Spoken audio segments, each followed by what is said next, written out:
같이 나눌 하나님의 말씀 열왕기상 19장입니다. 19장 1절 말씀부터 18절까지 좀 긴 성경인데요. 같이 묵상하는 마음으로 읽겠습니다. 열왕기상 19장 1절부터 18절까지 교독하는 방법으로 읽습니다. 아합이 엘리야가 행한 모든 일과 그가 어떻게 모든 선지자를 칼로 죽였는지를 이세벨에게 말하니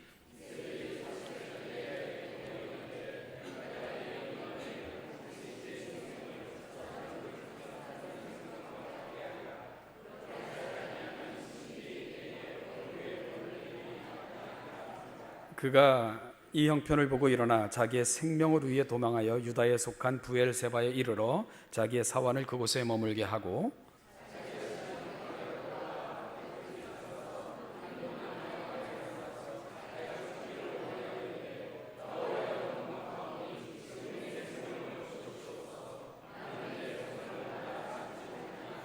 로뎀나무 아래에 누워 자더니 천사가 그를 어루만지며 그에게 이르되 일어나서 먹으라 하는지라.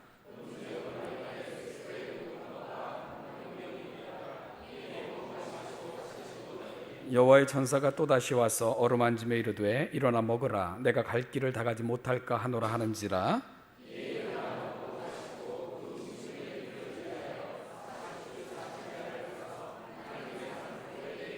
엘리야가 그곳 굴에 들어가 거기서 머물더니 여호와의 말씀이 그에게 임하여 이르시되 엘리야야 내가 어찌하여 여기 있느냐.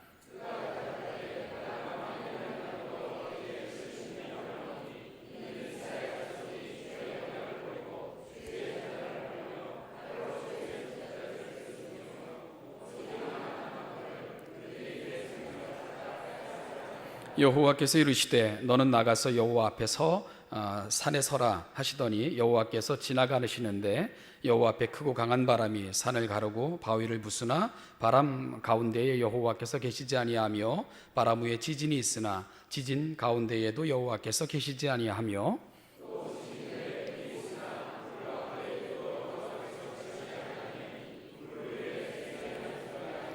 엘리야가 듣고 겉옷으로 얼굴을 가리고 나가 굴 어귀의 섬에 소리가 그에게 임하여 이르시되 엘리야야 내가 어찌하여 여기 있느냐.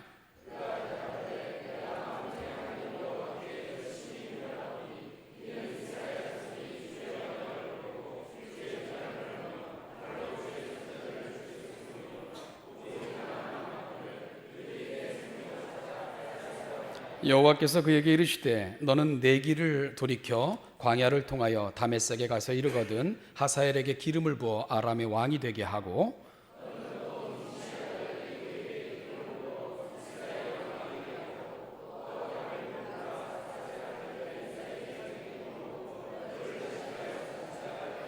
하사엘의 칼을 피하는 자를 예후가 죽일 것이요 예후의 칼을 피하는 자를 엘리사가 죽이리라.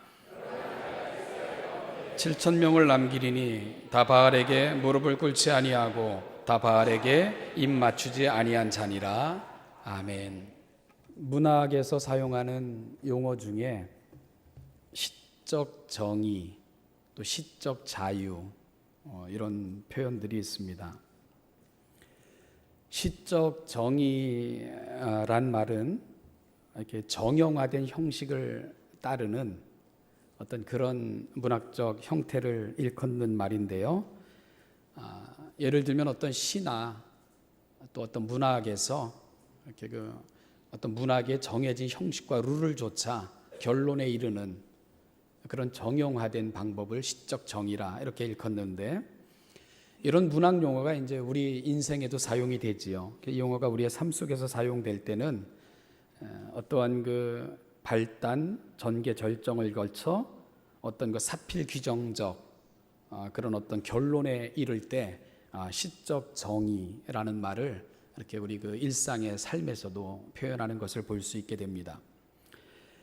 반면에 이 시적 자유라는 말은요, 어떤 정해진 룰과 어떤 문학에서 사용하는 기법들이 있는데 그걸 파격적으로 바꿔서 어떤 어투 문법 형식 이런 것으로부터 좀 더 자유롭게 표현하는 방식을 시적 자유라고 이야기하는데요. 그러니까 이제 어떤 정해진 룰보다는 어떤 파격적인 형식들을 많이 취하는 방법입니다. 그래서 우리가 일상적인 말에서 시적 자유를 추구한다 하는 말은 기존의 형식과 틀을 좀 더 파격적으로 바꾸어서 어떤 그 이루고자 하는 결론에 좀 더 강하게 이르는 그런 방법을 시적 자유를 추구한다, 이런 말을 또 쓰기도 합니다. 중요한 것은 시적 자유를 사용하든 또 시적 정의를 추구하든 작가는 가장 본인이 원하는 결론을 얻기 위해 그런 방법들을 또 그 형식들을 사용한다, 그런 이야기입니다. 그러니까 어떤 것이 맞다 틀리다의 문제가 아니라는 거죠. 그런데 시적 정의만을 절대적인 것으로 생각하고 그것만이 옳다 이렇게 주장을 하면 시적 자유가 갖고 있는 또 그 묘미를 이해할 수 없게 되는 한계에 빠지게 되고요. 또 시적 자유만을 추구하면서 그것이 좋은 거다 이렇게 얘기하면 시적 정의를 진부한 것으로 이렇게 취급하고 많은 오류를 범할 수도 있게 되는 거죠. 그러니까 서로 이해하고 그런 방법들이 있다는 것을 그 작가의 형식과 틀을 이해하는 것이 중요하다, 그런 얘기입니다. 몇 년 전에 제가 우리 교회에 이제 부목사로 있을 때 우리 부교역자들끼리 그 영화를 본 적이 있습니다.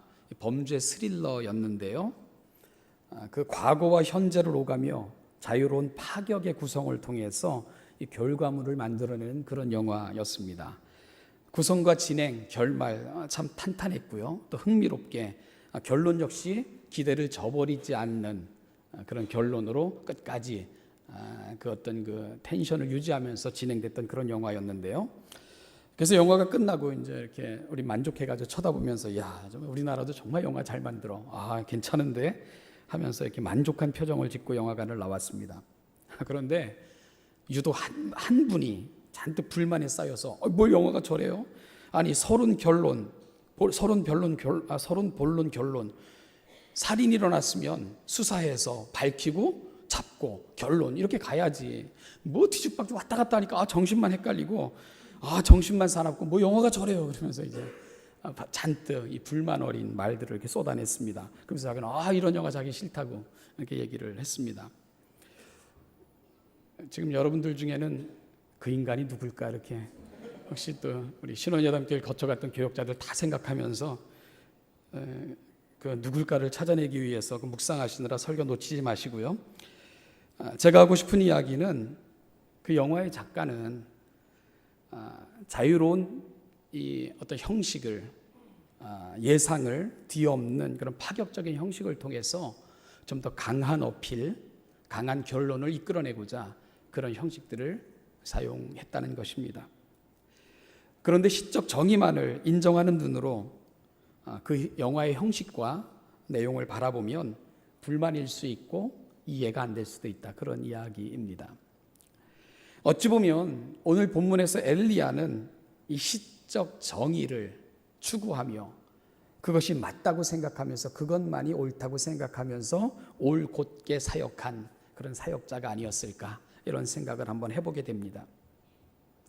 엘리야는 하나님의 부르심 앞에 그분의 말씀을 붙들고 열심히 사역했고요.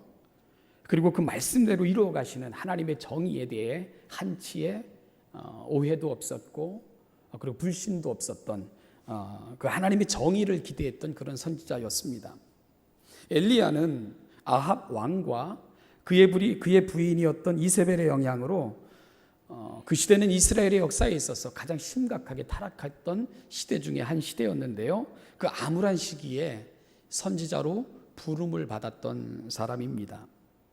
그 시대는 이세벨의 영향으로 인해서 황금 만능적이고요, 물신 숭배교인 바알과 아세라의 거의 종교가 다 넘어갔던 그러한 시대였고요.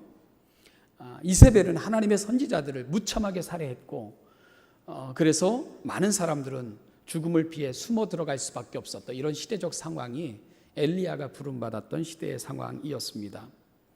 여러분, 어떤 이슬람권에 속한 나라의 이야기가 아닙니다. 바로 북쪽 이스라엘의 형편이 엘리야가 부름받았을 때 그랬다, 이 말씀입니다. 그럼 그런 험한 시대에 부름받은 엘리야, 그런데 그는 달랐습니다. 그는 아합 왕 앞에서도 당당하게 당신의 죄로 인하여 3년 기근이 임할 거다 예언했고요. 그리고 아무것도 없는 집에 밀가루와 기름이 떨어지지 않을 것이다. 하나님의 말씀에 의지해서 일어나지도 않은 일을 과감하게 예언하기도 했습니다. 죽은 아이를 안고 기도로 살려내기도 했고요. 그리고 가장 멋지고 설레게 만드는 사건, 바로 갈멜산에서 바알과 아세라의 선지자, 그들을 섬기는 850명을 상대로 하늘에 불을 내려 놀라운 하나님의 영광을 드러냈던 위대한 선지자, 그가 바로 엘리야였습니다. 한마디로 그는 실패를 모르는 선지자였고요, 기도할 때마다 응답을 받았고 하늘의 능력을 경험했던 그런 선지자였습니다. 그것이 오늘 본문 직전까지 엘리야가 우리에게 보여주었던 모습이고 우리가 볼 수 있었던 그의 모습이었습니다. 그런데 오늘 본문에서 우리는 지금까지와는 너무나도 다른, 전혀 예기치 않았던 모습, 그리고 기대하지 않았던 그의 모습을 보게 된 것입니다. 오늘 본문의 배경은 이렇죠.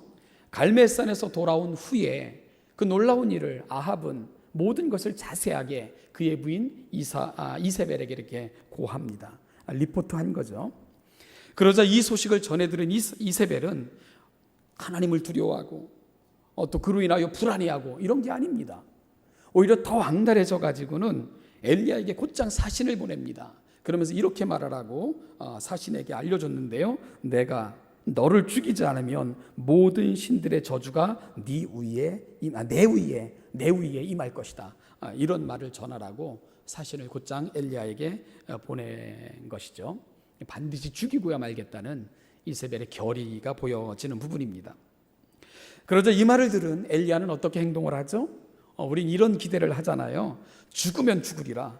그래, 정말 생명의 위협을 당한다 할지라도 나는 굳건히 나의 사명을 지키리라. 뭐 이런 엘리야, 우리가 이제 그렇게 기대하는 엘리야, 그렇게 대처하는 엘리야를 기대했는데, 그 사환의 이야기를 듣자마자, 이세벨의 그 사신의 이야기를 듣자마자 엘리야는 어떻게 행동을 합니까?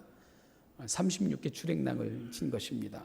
그것도 어디로 도망치냐 하면 이세벨의 고난이 미칠 수 없는 남쪽 유다 나라로 그렇게 급하게 도망을 간 것입니다. 그리고 부엘세바라는 곳에 도착해서 자신의 사환을 그곳에 머물게 하고요, 자신은 하룻길쯤 더 광야로 들어가 깊은 곳에 자기의 몸을 숨기게 되는 것이지요. 끊임없는 이 태양이 자결하고 타는 듯한 목마름, 갈증, 고독함, 이런 거 임하는 광야.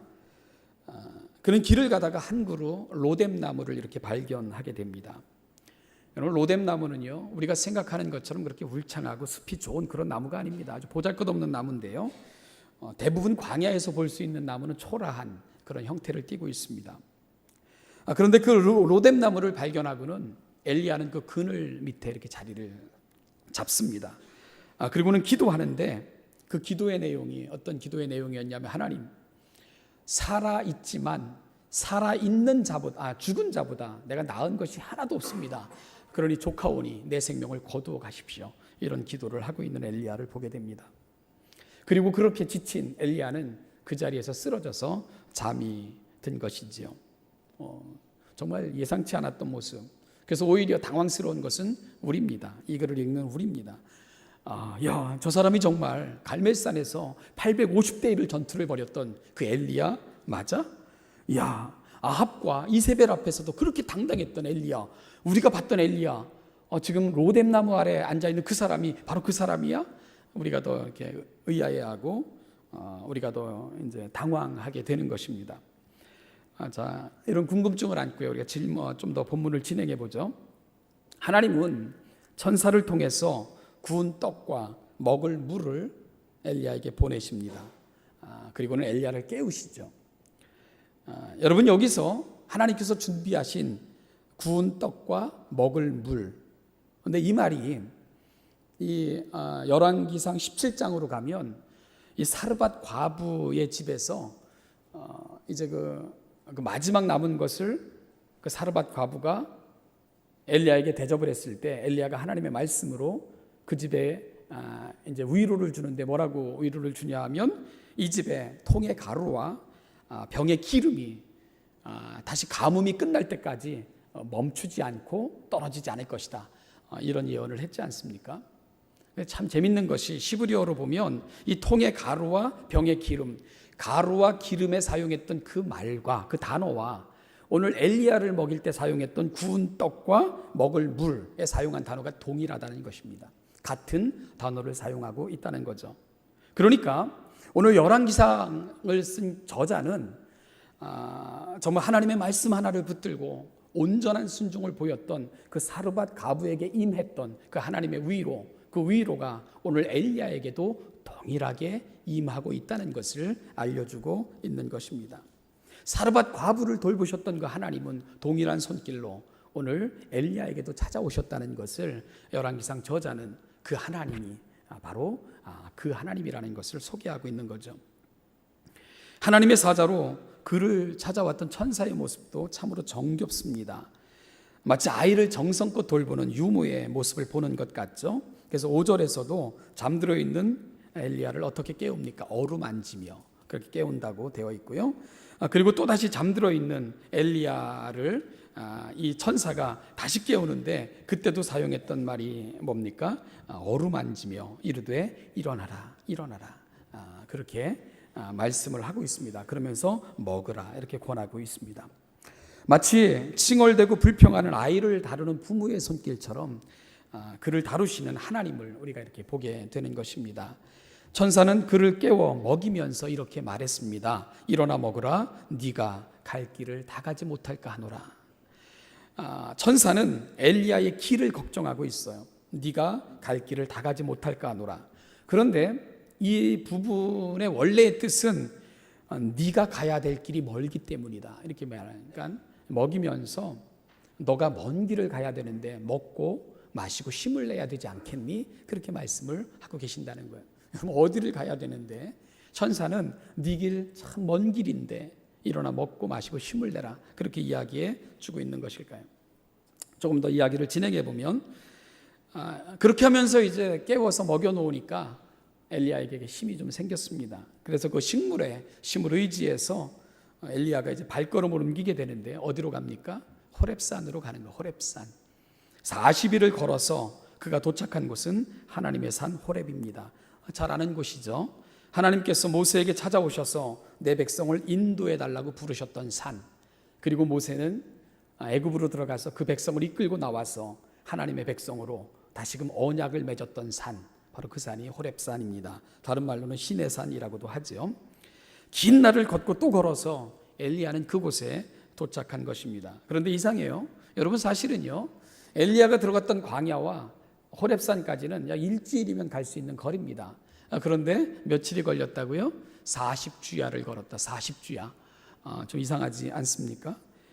그리고 또 한 가지 이상한 것은 호렙산, 그 거룩한 산, 그 당시 그들에겐 특별한 산 아닙니까? 호렙산에 이르렀으면 신앙이 좋은 우리 신원예담교회 성도들 같으면 찬양하고 기도하고 난리가 났을 텐데, 엘리야는 그냥 동굴로 들어가서는요 또다시 자는지 뭔 했는지 별로 표현이 없습니다. 동굴에 조용한 곳을 찾아 기도하고 묵상했다 그랬으면 좋을 것 같은데, 문맥으로 보면 그랬을 것 같다는 느낌이 전혀 들지를 않습니다. 그저 로뎀나무 아래서 기진맥진하여 정신줄 놓고 졸고 있는 엘리야의 모습, 아마 동굴 속에 있었던 그의 모습도 여기서 크게 벗어나진 않았을 것이다, 이런 상상이 가능해지는 거죠. 그러니까 여러분, 그는 여기까지 억지로 온 거죠. 사실은 억지로 온 것입니다. 아마 제가 생각하기는, 그래, 내가 호렙산에 가보자. 거기서 하나님께서 이 백성을 구원해내셨는데, 이 백성과 언약을 맺으셨는데 지금 이 백성이 이 모양으로 살아가는 거에 대해서 그래 뭐라고 말씀하시는지 한번 내가 들어보고야 말겠다, 아마 이런 억하심정으로 거기까지 간 것 아닌가, 주저주저 하면서요, 이게 그런 생각을 들게 하는 부분입니다. 그런데 하나님께서는 그 동굴까지 엘리야를 찾아가셨습니다. 그리고는 물으셨어요. 뭐라고 물으셨죠? 네가 어찌하여 여기 있느냐, 그렇게 물으셨습니다. 하나님의 질문에는 의아스러움이 이렇게 묻어나고 있습니다. 그러니까 엘리야가 거기 있는 모습은 하나님께서 기대하시는 모습이 아니라는 증거이지요.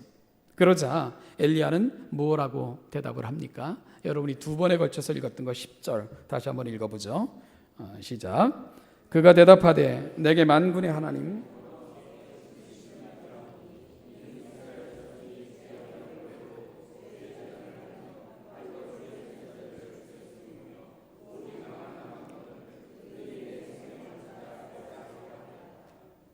그렇게 대답을 했어요. 심술이 가득해 보이죠? 입술은 삐죽이 나와 있고 말투는 퉁명스럽고 가슴에 이렇게 담았던 걸 조목조목 따지는 모습으로 대답을 합니다.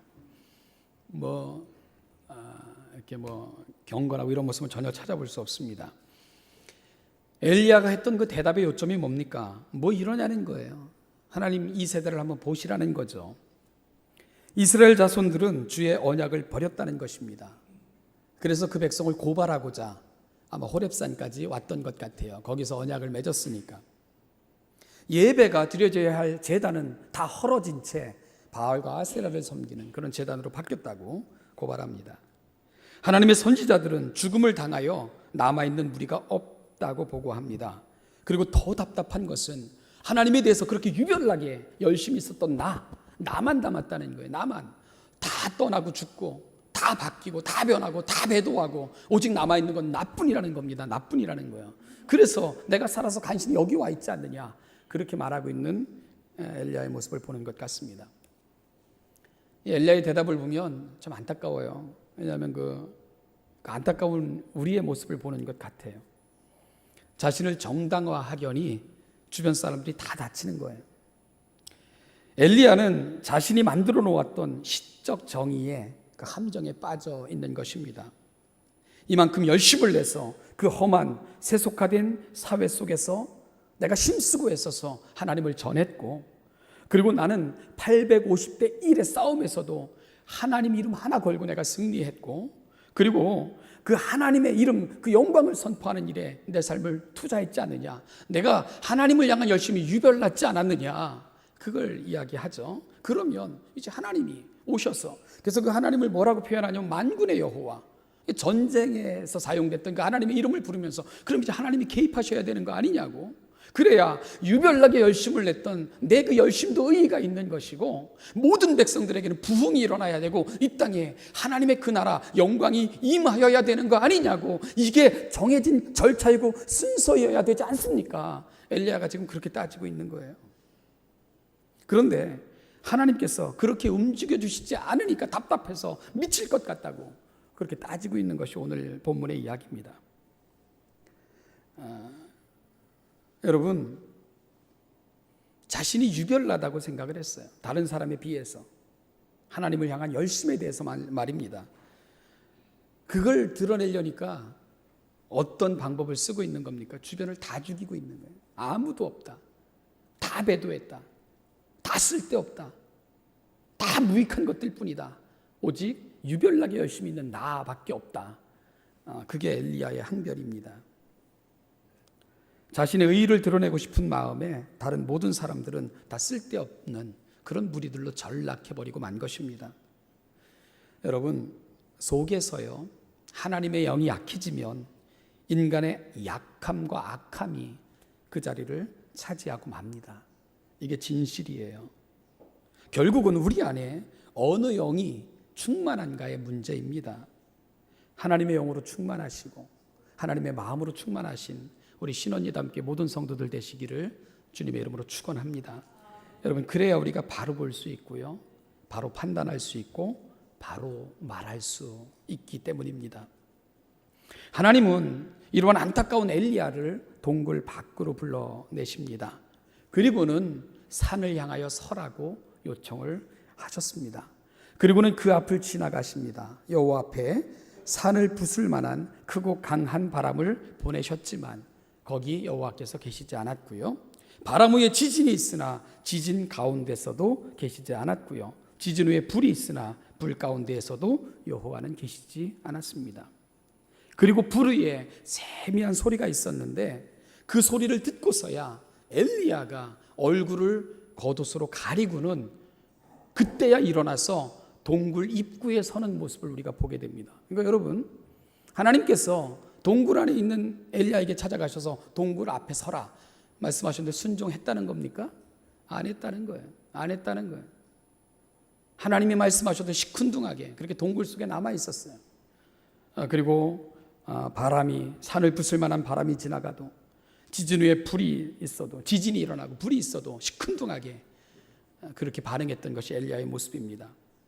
그런데 하나님께서는 세미한 음성으로 그에게 말씀하실 때야 비로소 엘리야가 정신이 번쩍 들어서 동굴 앞에, 그것도요 멀리 나가지도 않고 동굴 입구에 간신히 서 있는 엘리야의 모습을 우리가 보게 되는 겁니다.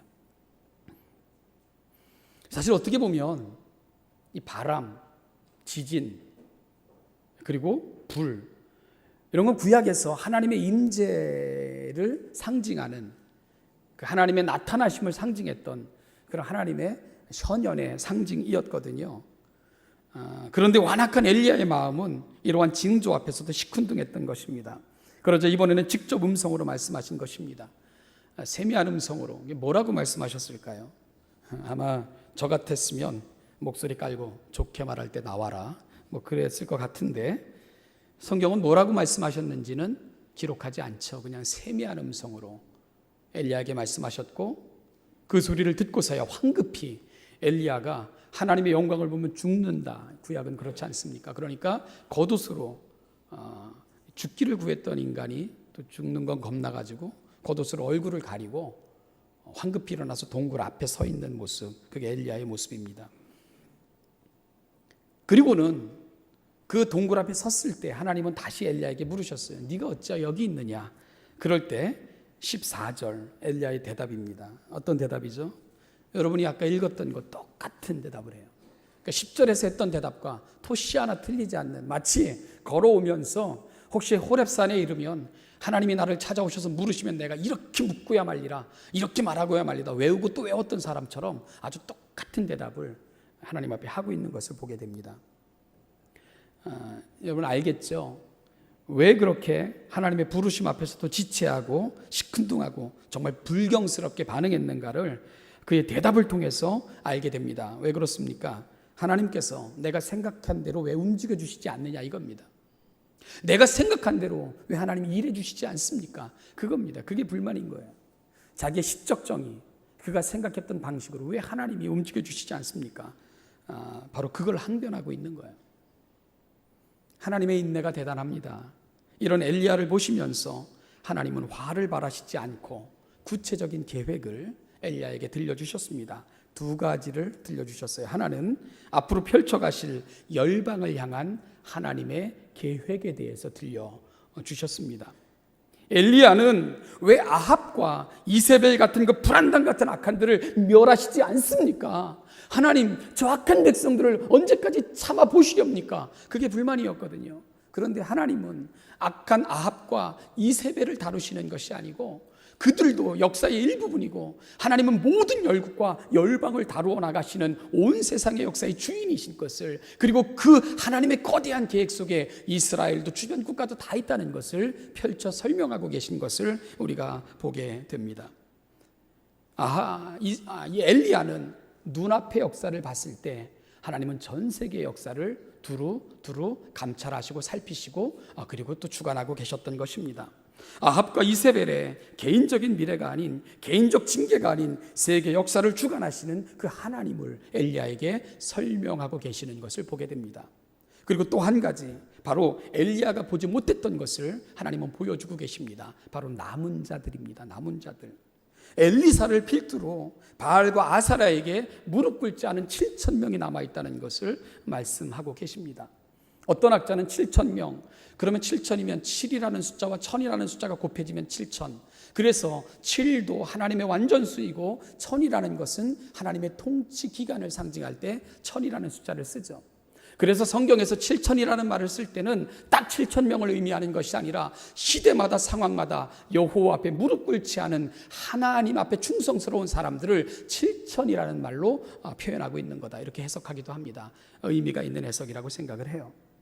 어쨌든 엘리야는 나만 남았다고, 나만 유별난 열심을 가지고 여호와를 섬기고 있다고, 모두를 정죄하며 모두를 정말 무지하고 좀 허망한 무리들로 그렇게 소개하고 있는데, 하나님은 너만 아니라고 알려주고 계신 것입니다. 시대마다, 환경마다 하나님 앞에 신앙의 지조와 정조를 지키기 위해서 목숨 걸고 하나님 앞에 서 있던 많은 무리가 있다는 것을 하나님은 보여주고 계신 것을 보게 되는 것입니다.